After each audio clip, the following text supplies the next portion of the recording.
Hey guys, and welcome to another painting tutorial. This time we're going to be tackling a Flames of War Tiger 1. Now if you look under close cam, the version of the Tiger that we're going to be painting here is one of the early versions. This one is particularly applicable to Kursk and Operation Citadel. Now this one we're going to be painting up in something like the 2nd SS Panzer Division, which is the Das Reich. They had some nice camouflage patterns, so they have a nice sandy base, nice yellowy sandy base with some nicely modelled green camouflage. So what I'm really using this painting tutorial for is to play with my new toy. This is an Iwata Revolution CR airbrush. And you can see under close cam here, it's a gravity feed airbrush. We already have the paint mix up in here. We have a nice thin little nozzle as well. I've only had this a couple of days, so I've been playing around with it and experimenting with it. So what I want to do here is show you airbrushing the base coat and then airbrushing the camouflage on afterwards. Because airbrushing really does make a model this size pop, especially if you can get that camouflage pattern down nice and tight. So what I've used, we have the Flames of War paint 882, and that is Middlestone.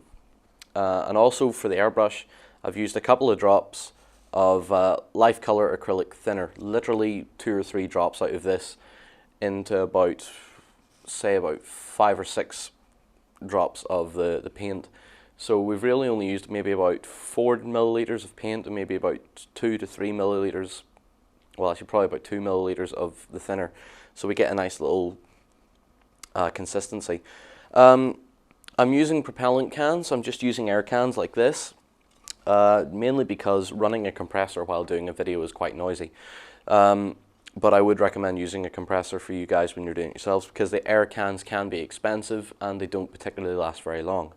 So with that all said and done, I'm going to remove the turret and we're going to start doing our base coat of Middlestone. So I'll just make sure my airbrush is spraying correctly.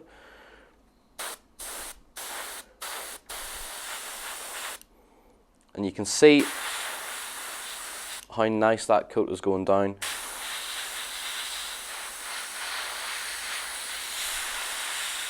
You get excellent control with an airbrush when you're applying a base coat like this.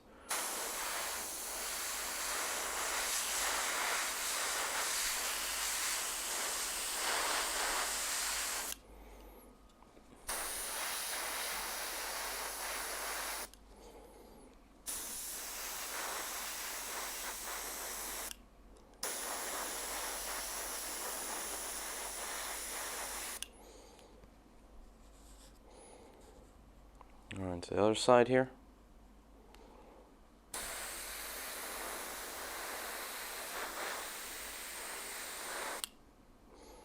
And just tip it up so we can get underneath the wheels and the top of the wheel arches. Around the back.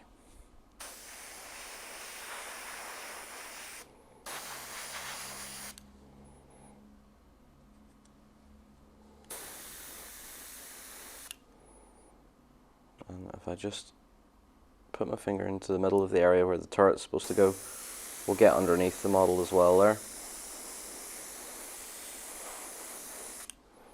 So that's enough for the hull. That's a nice thin even coat down on it, so we'll slide it out of the way.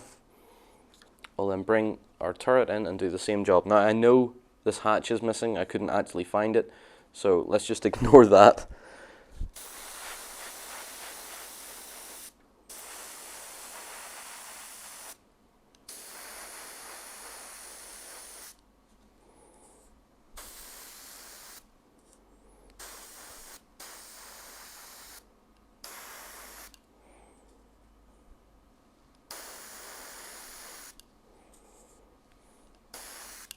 Yeah, still doing a little bit of practicing with this, but hopefully our end result will turn out rather nice. So the last bit I'm going to do is I'm going to hold the turret up, I'm going to spray underneath here and up the barrel. I know I'm holding this out of shot, but I need to see myself here. And so just to tidy that up, and just give the end of the barrel another little blast.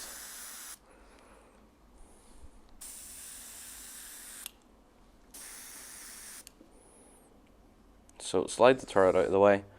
We'll bring the hull back in and we'll look around and just see how nice and even a coat that we actually are achieving there with the airbrush. So I'm just going to give it another little spray just to make sure that it's a nice solid coat we've got. And when I pull the cap off my airbrush, just about out of paint. So that's enough. That'll do for the base coat. So we're going to leave this to dry, and when we come back we're going to get it straight stuck in again with the airbrush, and we're going to paint the camouflage.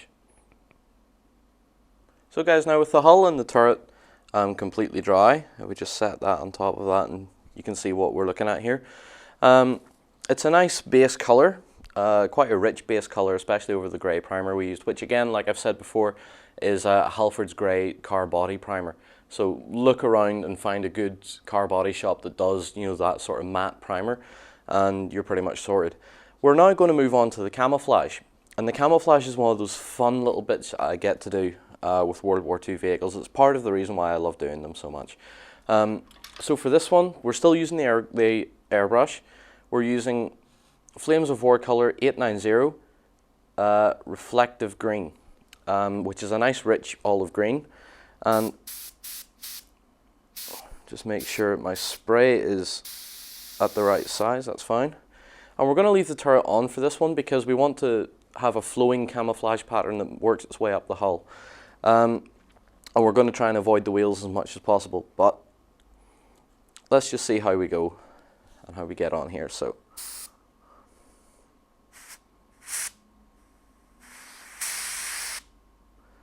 maybe a little bit blotchy there, but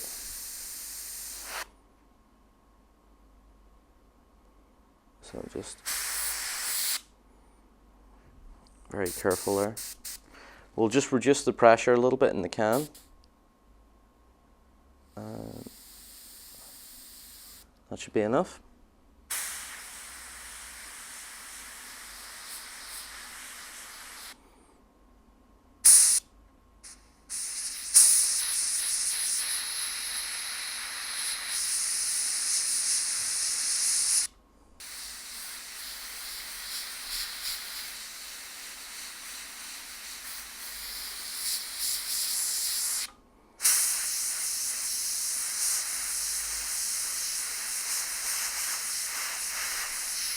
And the thing about using an airbrush is you've got to be confident with it. You can't be scared to just push the button and see what happens.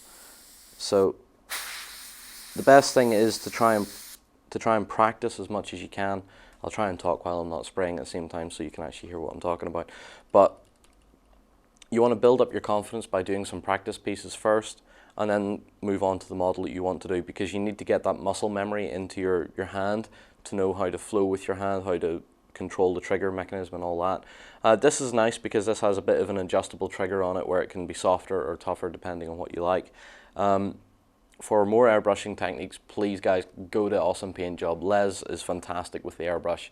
I'm basically doing this just to achieve something fast, whereas Les is doing something that shows you how to shade, how to highlight, and his work is superb with an airbrush. He's using a better airbrush than I am, so refer to him for any airbrush techniques. So we'll carry on with this.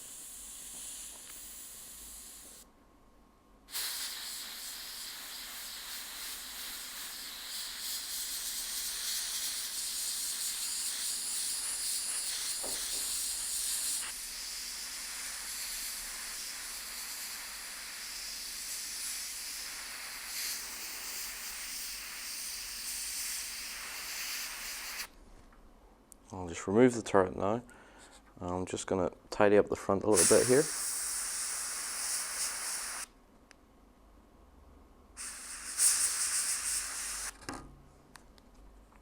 And the camouflage areas that are stopping where the turret stops, we'll just continue that green patch right into the edges.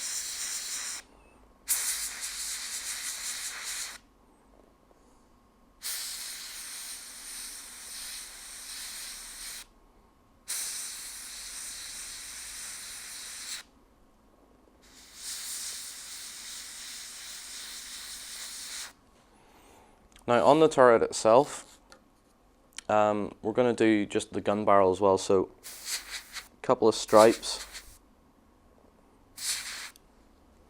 And that's all that's really needed. We'll just continue those on over the side.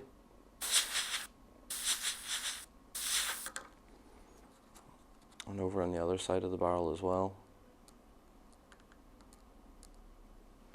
Make sure it's standing upright, and we'll just hit that as well. So on the turret itself, I'm just going to play with the pattern a little bit.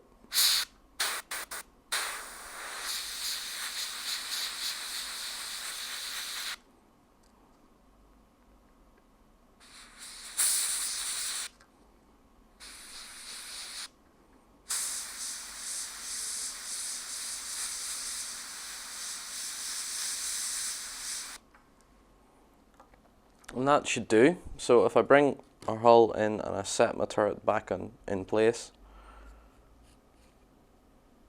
so we now have our Tiger is camouflaged. And you know what, that's not bad. For Kursk, for the Kursk theatre of operations, that's pretty good. That's more or less what they went with, sort of two-tone sand and green or sand and brown. What we're going to do now is just let that settle for a while. I'm going to go clean the paintbrush, the airbrush. When we come back, we'll start to get into the nice nitty-gritty stuff of adding some detail. So guys, now with the camouflage all settled down, I've went and cleaned my airbrush. We're going to start doing some detail work on this. Now the first thing I want to do is paint the tracks. So I'm going to remove the turret, and we're going to move the hull out of the way, and I'm going to show you the colour we're going to be using. So this is Model Colour Panzer Series 70822, German Camouflage Black Brown. The reason we're using a brown is because when we do that, we'll then add some silver to the track with a gunmetal grey, and then we'll put a heavy brown wash over that again. So the track will almost look black, but it will actually be a slight shade of brown. So I'm just going to drop some onto my surface, which is basically a mess. I'm just going to pick myself a brush. We have a 2-0 brush that we're going to use now, and bring the tank back into shot. Flip it upside down so you can see the track, and we'll just start applying the paint. So we're only going to apply it to a certain point on the track. We're not going to paint all the way underneath. If you're looking to save paint, that's one way to do it. So to about there, and you can see how dark a brown this is. It'll suit quite nicely once you get a heavy brown wash over that, and a bit of silver to make the track look a bit more used. So I'm just going to lift this out of camera now, and I'm going to continue on and paint around the track, and then when I come back, we'll paint around the tires of the wheels and start doing other little detail bits. So guys, we have the track painted. You can see the sort of very dark brown that it's built up. I also painted this section of track that's on the front, on the carry racks on the front armour. Where should we go next? Well, we're going to take some gunmetal grey, and we're going to apply that to bits of the tools that are on the top of the hull. We have tow cables here, we have a shovel, and just a few other little bits and pieces. We could also scratch the paint up a little bit if we really want. But we'll just get our gunmetal grey out and we'll do that now. So sorry, I forgot to mention the bottle in this as well. This is called Gunmetal Grey, and it's Vallejo Colour 863 from their Flames of War range. So I'm just going to get that, and we'll just put a bit of that out onto my table,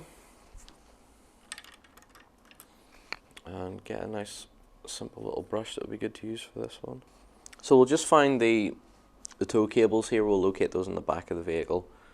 I'm just going to turn it around so hopefully you guys can see them, and we'll just run some of our gunmetal grey over them.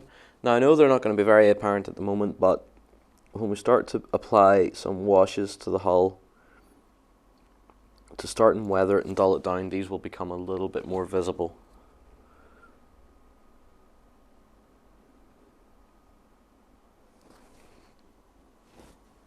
We'll just move further up.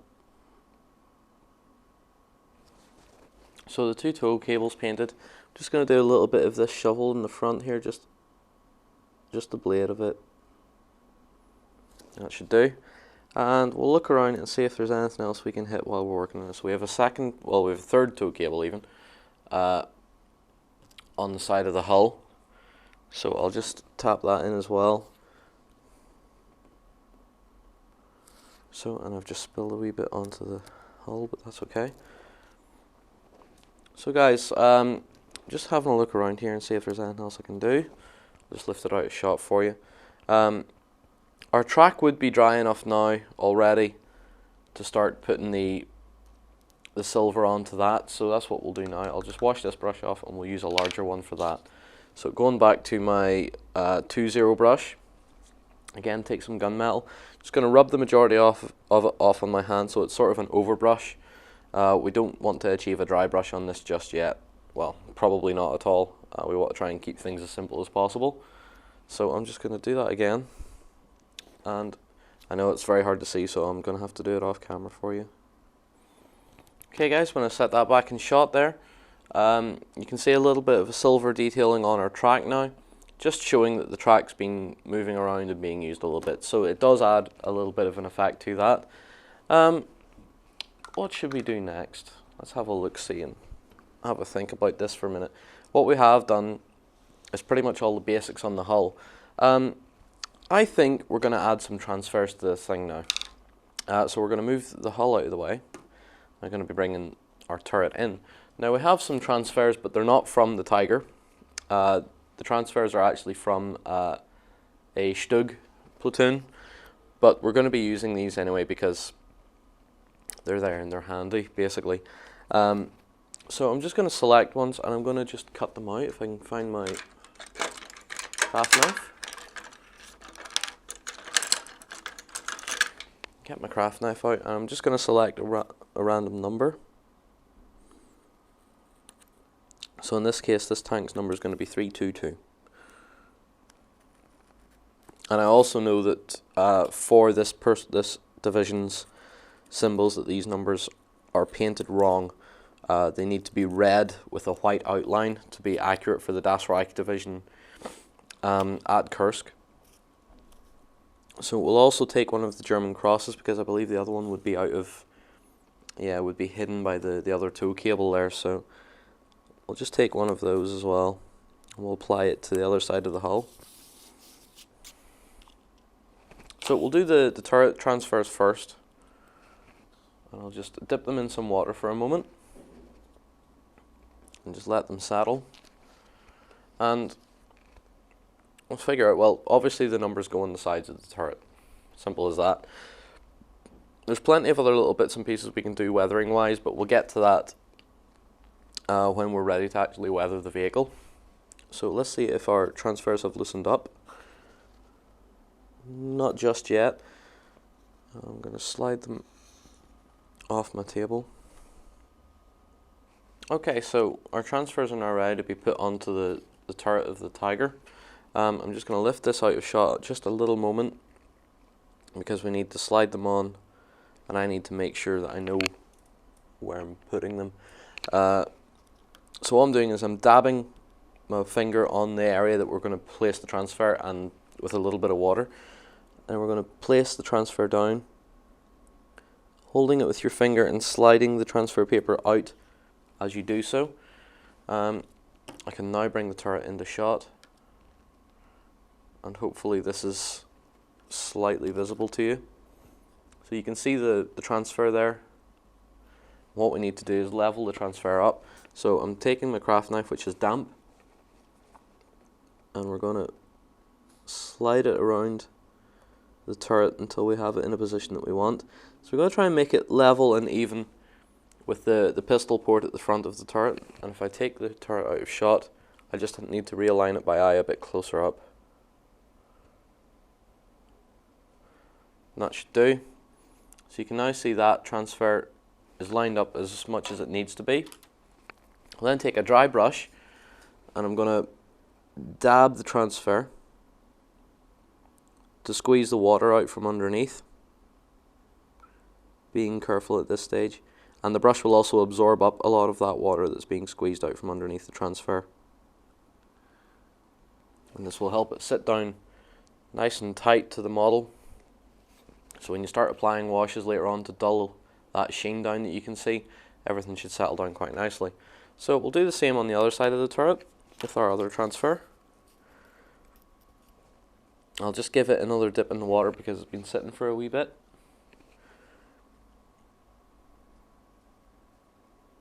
Now we'll be fit to apply this one as well now.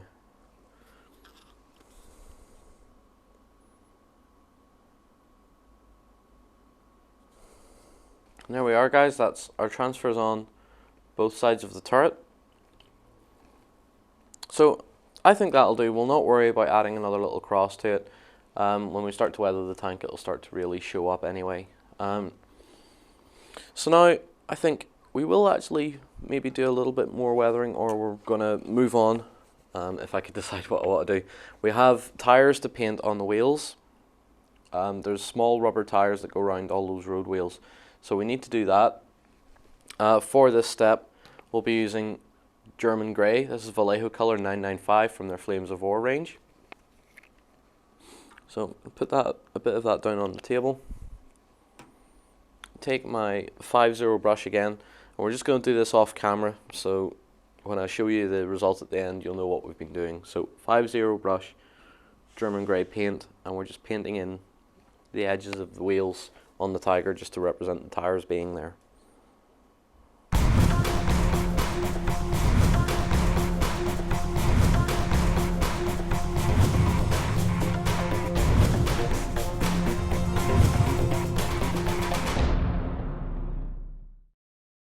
So we now have the tires painted as well.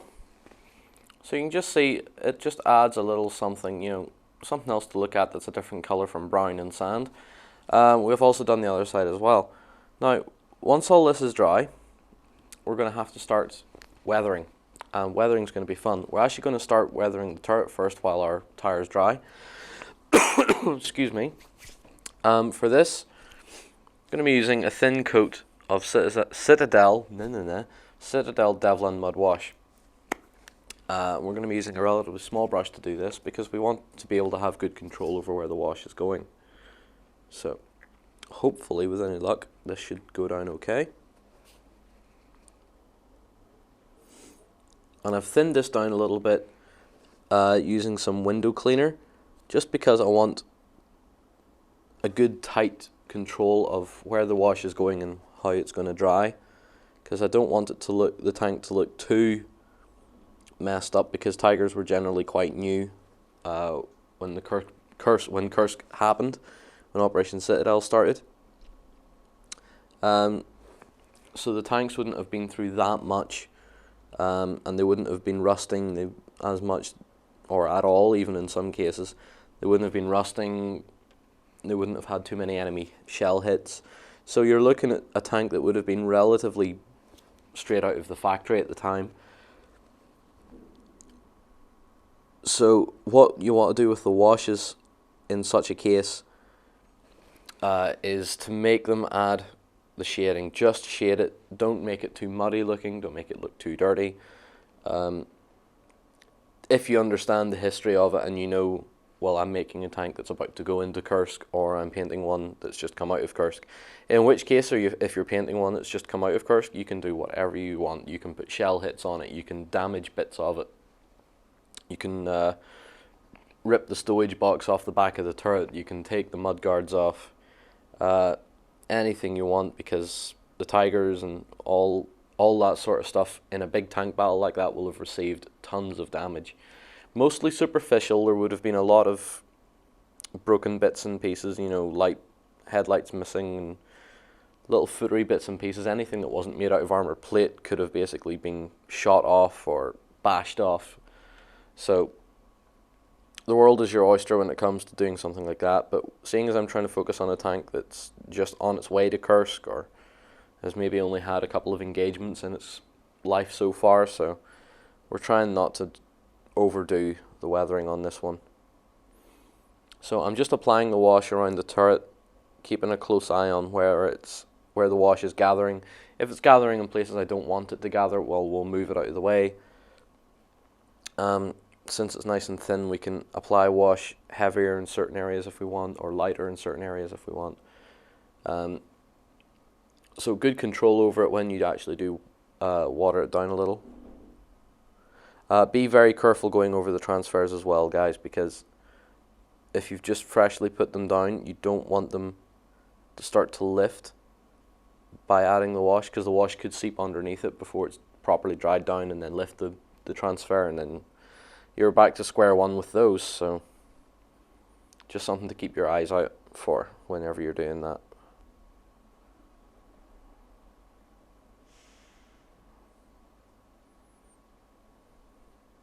And I have to admit, weathering a tank is probably my favorite part of doing the whole model, mainly because you're starting to tell the story of the vehicle. And you can see how our turret is starting to come along now. If I lift it up into focus a bit more, you can see it's just dulling down a little bit. I don't want it to be too much. But weathering a tank is like trying to tell the story. What has the tank done? Where has it been? What sort of environment is it? Has it encountered? Has it encountered enemy fire yet? You know, with the likes of a Tiger could survive a serious amount of shots from small caliber anti-tank guns before it would even bother the crew.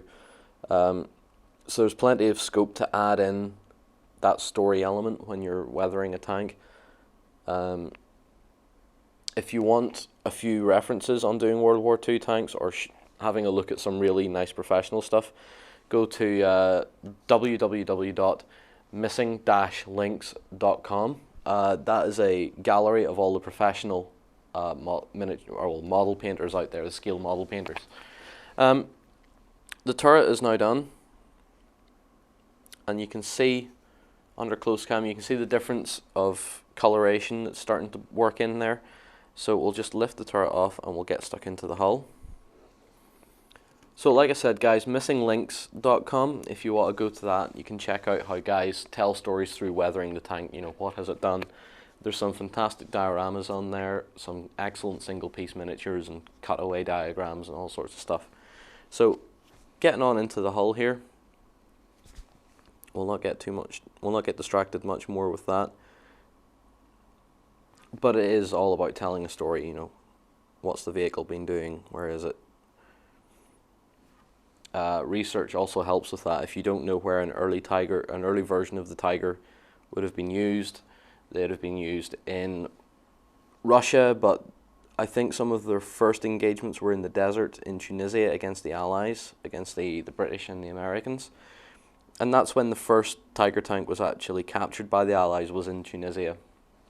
And it was a version like this as well. It was one of the early production models that was captured by a lucky shot that actually disabled. Well, it didn't even disable anything really. It jammed the turret traverse mechanism, and the crew that had only just got in to action, it was their first time in combat, actually panicked and jumped out of the tank and left it sitting for the British to come along and go, "We've been looking for one of those." So lucky for us at the time that was an inexperienced crew, because in reality they could have just swung the tank around and just took out everything that was shooting at them. And it was Churchill tanks, British Churchills, that were shooting at it. So they didn't have a gun that could penetrate the armour, but they were certainly giving them a go. And obviously they scared the crew enough to bail out and run away from it. So like I said, lucky us. So we'll rotate the tank around to the side. I'll work this dirt up the side. Like so. I'll swing around the back. Now, with that done, we need to start adding heavier weathering to the track area. And for that we need, well, a slightly bigger brush, I would say. I'm trying to find a brush that isn't overkill. But I think something the size, a size 6 will do nicely. And what we want to do is, while the model is on its side like this, I'll just bring that into shot so that's all in focus. We want to just dab the wash in as heavy as we like, in around the wheels and the track.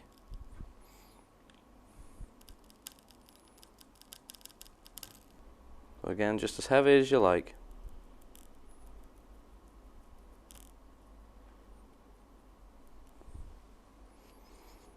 And that should do. So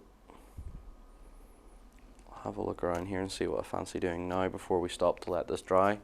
We'll add another layer of this, a heavier layer, just to the engine area, the engine decking, because this is an area that would have received a lot of use and a lot of abuse as well, with the tank needing maintenance and crew walking on it, and even guys riding on the tanks would have been using this a lot. I'm just going to spread the wash out so we're not being too overzealous with it. These flatter areas are better. If you dab the wash down, it breaks up the uniformity of the wash, so when you're doing that, it can make it look like, well, guys have actually been walking on that because it looks a little patchy in places. But that's only a simple way to do it, guys. There's a lot more complicated methods, a lot more advanced methods for it as well. But that's just one way to do it. And while we're at that, we can also do it to the turret as well. Just dab another layer of wash onto here, just on the flat areas, just to build up that sort of grimy look, like so. So if I put our turret and hull back together and bring it all into shot for you, we will now leave this pretty little picture to dry. I'll swing the turret around so it's not glaring in your face. So guys, once this is dry, make sure my transfers are all still in the same place as they were, which they are. Once this is dry, we'll have a little play with some more weathering techniques and see if we can't get a bit more out of this model. So guys, with the majority of the wash down, you can see how the Tiger looks now. It looks quite rough, it looks quite, you know, but it still holds that sort of I'm brand new sort of feel to it because it's not terribly bashed up. All I really want to do now is just go across and just highlight a few bits and pieces. And that's pretty much going to be the end of the video for it. So we're going to take the Middlestone paint, that's Flames of War Vallejo color 882 Middlestone, and we're just going to highlight some of the edges of the tank with a small brush. So hopefully you've enjoyed this so far. I know the video is pretty much at an end and we're just doing these last few little bits and pieces, but hopefully you enjoyed it. I certainly enjoyed playing around with the airbrush, so I'm going to have a little play here now and just sort of highlight a few bits of the tank. So along the top of the gun mantlet,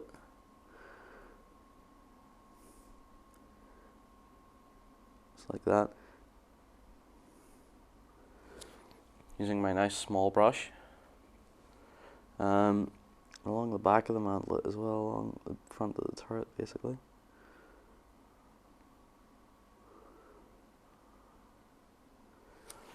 I'll do that. What I'll do around the bracket for the smoke launcher, just along that edge. Now I just want to highlight the bits, edges of the turret in places. Oops, that was too much. So just the odd little place where light might catch it quite nicely. So there, do a little bit there. If I rotate the turret around, do the rest of the top of the cupola, just like that. And I know the hatch isn't there, but still, I'll highlight those pieces anyway. So along the front of the hull.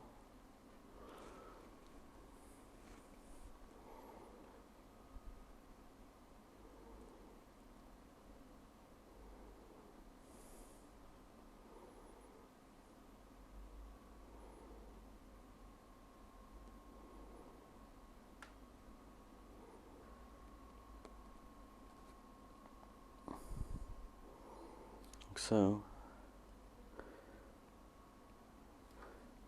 And then we'll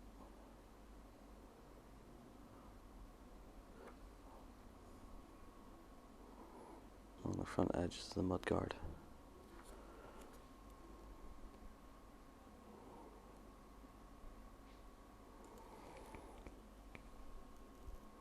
So guys, really anywhere you fancy it, You don't have to be just as much doing as much as I am, but as I've said before, I'm going to lift this out of camera so I can just finish it by hand. Like I've said to you before, a model is only ever finished when you're happy that it's finished. You don't need to really take a lot of advice from people on finishing a model, because it's absolutely personal preference in my mind. You know, something's only finished when I believe it's finished, not when someone tells me it's finished.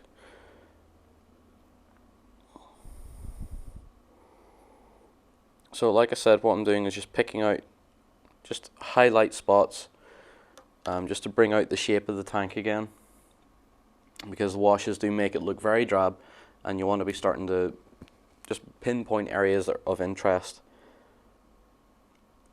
somewhere, you know, somewhere you can define the shape of the vehicle again, really anywhere you want.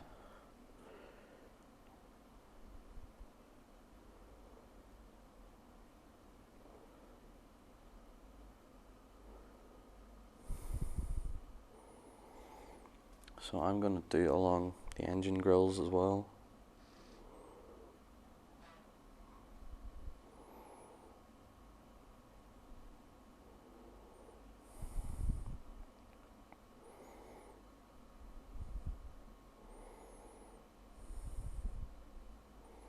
And highlight a lot of the little bits and pieces that are around on the engine deck. Again, only picking out bits that are in that hull color, that yellow color, because we'll do it again with the green. We'll pick out areas within the green area, within the green spots, that we can highlight as well.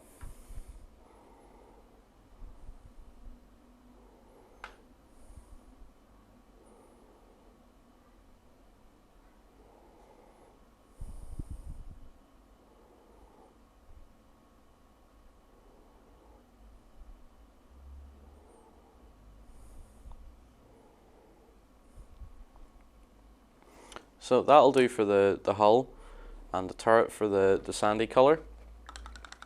I'll wash the brush off, and we'll then take our reflective green. Reflective green. I'll just put a little bit of that down on my table as well. And then we'll do the same process again by picking out areas that are green. We're going to start with the turret. So anywhere where the camouflage is lapping over corners, you want to pick those out a bit. Now this green won't have changed tone too much from when the washes were applied, but you know, anything will help. Applying any sort of highlights will generally just sort of bring it out a little bit more and just adds a little something else. That will do. For a nice basic paint job with a little bit of airbrushing, a little bit of wash, and just a bit of highlighting, which isn't that apparent, but when you pull back and you look at it, you can see that that especially the higher highlights are actually redefining the shape of the turret, the gun mantlet and all that. That's pretty much it, guys. Hopefully you've enjoyed having a look at it. Hopefully you've picked up a few things, picked up a bit of confidence to pick up that airbrush that you've left lying around for a while, and try it out and just see what happens. You know, pick a practice piece and just have a go at it. Anyway, guys, thanks very much for watching. Put your comments down below, and I'll see you again soon.